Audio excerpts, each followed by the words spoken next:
First, though, the time is 5:38. I will tell you, the people who are buying those full-size candy bars and really giving out the good candy, they're spending a bless lot of them. money. Bless them.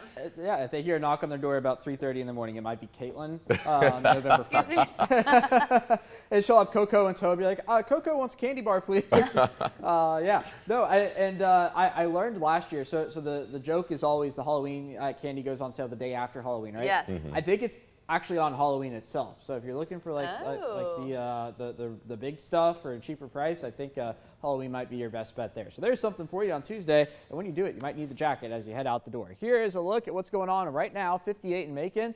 And today we are going even warmer. 83 going to be that high temperature. 60 right now in Warner Robins, 59 in Gordon, 61 over in Johnson County this morning, 62 in Swainsboro, waking up to 55 in Dublin, 62 down in Cordele, 59 in Butler, and 60 up in Forsyth. The radar, not much going on right now. It's possible to get a rogue sprinkle today thanks to high pressure that we have to the northeast. That's spinning some moisture onshore from the Atlantic, but I really think the majority of everybody is going to be dry today. We look back out to the west, a line of showers and storms back into Oklahoma and Texas. That is going to stay out there. That is not a concern for us back here in central Georgia. Through the afternoon, looking at mid-70s by the noon hour and then low 80s later on today, a mix of sun and clouds. It is possible, again, to get a sprinkle or two, but I think for the most part, we're going to be okay. Waking up near 60 tomorrow morning across our area, and then into the afternoon, back into the 80s, low 80s at that. I think once we get into the weekend, that's when we could potentially crack some mid-80s across central Georgia, maybe even upper 80s by the time we get to Sunday, points south and east. Speaking of Sunday, relatively clear conditions, not looking at much on the radar, and really, once we get to Monday, we'll start watching our cold front here up towards the northwest, but if you're trying to watch it on the radar, you're not going to have a ton of luck in doing it because there's not going to be a whole lot of rain associated with it. This is Halloween night here.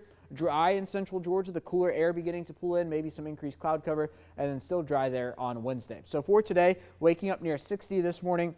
Once we get into the afternoon, looking to get into the mid-70s by the noon hour, all the way to a high temperature right around 83. So calling it mostly sunny, a warm afternoon, should be around 76 for this time of year. So going above that through the afternoon, and then we're certainly going to do that through the weekend. 85 for Saturday, 86 on Sunday. Great weather here in central Georgia for the Georgia-Florida game. Also great weather down in Jacksonville. In fact, there'll be a couple degrees cooler at TIAA Bank Stadium. Sunset at 6:43, kickoff at 3:30, and you can watch that right here on 13 WMAZ. Let's get to that Halloween forecast for us back here in central Georgia. I'm going with a high temperature of 74 on Tuesday. The cold front will arrive on Tuesday, so it is going to be a bit of a wait and see in terms of when the coldest air actually gets here based on the timing of that cold front. But as of now, I feel fairly confident in that 74.